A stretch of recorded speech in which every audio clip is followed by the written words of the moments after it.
ನೊಂದ ಜೀವಕ್ಕೆ ಮುರಿದ ಮನಸ್ಸಿಗೆ ಪ್ರಶ್ನೆಗಳಲ್ಲಿ ಸಿಲುಕಿದ ಜೀವನಕ್ಕೆ ಬೆಳಕಿಗಾಗಿ ಅಲೆಯುವ ಹೃದಯಕ್ಕೆ ಸತ್ಯವೇದದಿಂದ ಹೃದಯಕ್ಕೆ ಒಂದು ಮಾತು. ಆತ್ಮೀಯರೇ, ಮತ್ತೊಮ್ಮೆ ಹೃದಯಕ್ಕೊಂದು ಮಾತು ಕಾರ್ಯಕ್ರಮಕ್ಕೆ ಸ್ವಾಗತ.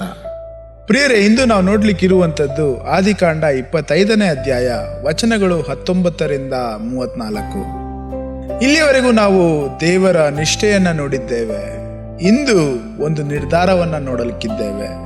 ಒಂದು ಜೀವನವನ್ನ ಬದಲಾಯಿಸುವ ಕತೆ ಇಂದು ನಾವು ನೋಡ್ಲಿಕ್ಕಿದ್ದೇವೆ. ಪ್ರಿಯರೇ, ಈಸಾಕ್ ಮತ್ತು ರೆಬೆಕಳು ಅವರಿಗೆ ಒಂದು ಸಮಸ್ಯೆ ಇದೆ. ಏನು ಎಂಬುದಾಗಿ ನೋಡುವುದಾದ್ರೆ, ಅವರಿಗೆ ಮಕ್ಕಳಿರಲಿಲ್ಲ. ಈಸಾಕನು ಏನು ಮಾಡುತ್ತಾನೆ ಗೊತ್ತಾ? ಅವನು ಪ್ರಾರ್ಥಿಸುತ್ತಾನೆ, ಸರಳವಾಗಿ ದೇವರನ್ನ ಕೇಳುತ್ತಾನೆ ಮತ್ತು ದೇವರು ಉತ್ತರಿಸುತ್ತಾರೆ. ರೆಬೆಕಳು ಗರ್ಭಿಣಿಯಾಗುತ್ತಾಳೆ, ಆದರೆ ಅವಳೊಳಗೆ ಹೋರಾಟ ನಡೆಯುತ್ತಿದೆ. ಆಗ ದೇವರು ಹೇಳುತ್ತಾರೆ, ನಿನ್ನೊಳಗೆ 2 ಜನಾಂಗಗಳಿವೆ, ಹಿರಿಯನು ಕಿರಿಯನಿಗೆ ಸೇವೆ ಮಾಡುವನು ಎಂಬುದಾಗಿ. ಕಾಲ ಕಳೆದ ಮೇಲೆ 2 ಮಕ್ಕಳು ಹುಟ್ಟುತ್ತಾರೆ, ಏಸಾವ್ ಮತ್ತು ಯಾಕೋಬ್. ಅವರು ತುಂಬಾ ವಿಭಿನ್ನರು. ಅಂದರೆ ಏಸಾವ್ ಹೊರಗೆ ಹೋಗುವವ, ಬೇಟೆಗಾರ, ಆದರೆ ಯಾಕೋಬ್ ಮನೆ ಒಳಗೆ ಇರುವವ, ಯೋಚಿಸುವವ. ಪ್ರಿಯರೇ, ಒಂದು ದಿನ ಏಸಾವ್ ಬೇಟೆಯಿಂದ ಬರುತ್ತಾನೆ.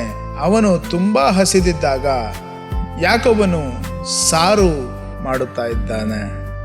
ಇಂಥ ಸಂದರ್ಭದಲ್ಲಿ ಏಸಾವ್ ಹೇಳುತ್ತಾನೆ, ನನಗೆ ಆ ಸಾರು ಕೊಡು, ನಾನು ಹಸಿದಿದ್ದೇನೆ ಎಂಬುದಾಗಿ.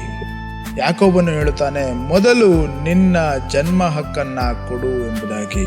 ಪ್ರಿಯರೇ, ಇದು ಒಂದು ಸಣ್ಣ ಕ್ಷಣದಂತೆ ಕಾಣಬಹುದು, ಆದರೆ ಇದು ದೊಡ್ಡ ನಿರ್ಧಾರ. ಏಸಾವ್ ಹೇಳುತ್ತಾನೆ, ಹಸಿವಿನಿಂದ ನಾನು ಸಾಯುತ್ತಾ ಇದ್ದೇನೆ, ಈ ಸಂದರ್ಭದಲ್ಲಿ ಜನ್ಮ ಹಕ್ಕು ನನಗೆ ಏನು ಉಪಯೋಗ ಎಂಬುದಾಗಿ. ಪ್ರಿಯರೇ, ಅವನು ಜನ್ಮ ಹಕ್ಕನ್ನ ಕೊಡುವುದಕ್ಕೆ ಒಪ್ಪುತ್ತಾನೆ. ಒಂದು ಊಟಕ್ಕಾಗಿ ತನ್ನ ಜನ್ಮ ಹಕ್ಕನ್ನ ಕೊಟ್ಟು ಬಿಡುತ್ತಾನೆ. ಪ್ರಿಯರೇ, ಜನ್ಮ ಹಕ್ಕು ಎಂದರೆ ಏನು? ಜನ್ಮ ಹಕ್ಕು ಅಂದರೆ ಕುಟುಂಬದ ನಾಯಕತ್ವ, ಅಂದರೆ ದೇವರ ಆಶೀರ್ವಾದದ ಹಕ್ಕು. ಆದರೆ ಏಸಾವ್ ಅದನ್ನ ಲಘುವಾಗಿ ನೋಡುತ್ತಾನೆ. ಪಾಠವು ಹೇಳುತ್ತದೆ, ಏಸಾವ್ ತನ್ನ ಜನ್ಮ ಹಕ್ಕನ್ನ ತೃಣೀಕರಿಸಿದ್ದನು ಎಂಬುದಾಗಿ. ಅದು ಕೇವಲ ವ್ಯವಹಾರ ಅಲ್ಲ ಪ್ರಿಯರೇ, ಅದು ಒಂದು ಹೃದಯದ ನಿರ್ಧಾರ. ಆತ್ಮೀಯರೇ, ಇಲ್ಲಿ ಒಂದು ದೊಡ್ಡ ಪಾಠ ಇದೆ.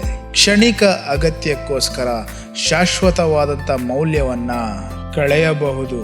ಇಂದು ನಾವು ಕೂಡ ಹೀಗೆ ಮಾಡುತ್ತೇವೆ. ತಕ್ಷಣದ ಸಂತೋಷಕ್ಕಾಗಿ ದೀರ್ಘಕಾಲದ ಆಶೀರ್ವಾದವನ್ನ ಬಿಟ್ಟು ಬಿಡುತ್ತೇವೆ. ಈ ಕತೆ ನಮಗೆ ಎಚ್ಚರಿಕೆಯನ್ನ ಕೊಡುತ್ತದೆ. ಪ್ರತಿಯೊಂದು ಸಣ್ಣ ನಿರ್ಧಾರವು ಜೀವನವನ್ನ ರೂಪಿಸುತ್ತದೆ. ಹಾಗಾದ್ರೆ ಇಂದಿನ ವಾಗ್ದಾನ, ದೇವರ ಆಶೀರ್ವಾದ ಶಾಶ್ವತವಾದದ್ದು. ನಾವು ಅದನ್ನ ಹಿಡಿದಿಟ್ಟುಕೊಂಡರೆ ಅದು ನಮ್ಮ ಜೀವನವನ್ನ ರೂಪಿಸುತ್ತದೆ. ಹಾಗಾದ್ರೆ ಇಂದು ನಾವು ಕೈಗೊಳ್ಳಬೇಕಾಗಿರುವಂತಹ ಆಜ್ಞೆ, ಕ್ಷಣಿಕ ಆಸೆಗೆ ನಾವು ಶರಣಾಗದೆ ತಾಳ್ಮೆ ಇಟ್ಟುಕೊಂಡು ದೇವರ ಮೌಲ್ಯಗಳನ್ನ ನಾವು ಕಾಪಾಡಬೇಕು. ಈಗಗಿಂತ ಶಾಶ್ವತವಾದದ್ದು ಮುಖ್ಯ. ಪ್ರಿಯರೇ, ಇಂದು ನಾವು ಇದನ್ನು ನೆನಪಿಟ್ಟುಕೊಳ್ಳೋಣ. ಏಸಾವ್ ಒಂದು ಊಟಕ್ಕಾಗಿ ಒಂದು ದೊಡ್ಡ ಅವಕಾಶವನ್ನ ಕಳೆದುಕೊಂಡನು. ಇಂದು ನಾವು ಏನು ಆಯ್ಕೆ ಮಾಡುತ್ತಾ ಇದ್ದೇವೆ? ಕ್ಷಣಿಕವ ಅಥವಾ ಶಾಶ್ವತವ? ಮತ್ತೆ ಮುಂದಿನ ಸಂಚಿಕೆಯಲ್ಲಿ ಭೇಟಿಯಾಗೋಣ. ಅಲ್ಲಿಯವರೆಗೂ ದೇವರ ಶಾಶ್ವತವಾದಂತ ಒಂದು ಆಶೀರ್ವಾದವನ್ನ ಆಯ್ಕೆ ಮಾಡುವ ಹೃದಯ ನಮ್ಮದಾಗಿರಲಿ. ಆಮೇನ್. ಜೀವಕ್ಕೆ ಮುರಿದ ಮನಸ್ಸಿಗೆ ಬೆಳಕನ್ನು ಹುಡುಕುವ ಹೃದಯಕ್ಕೆ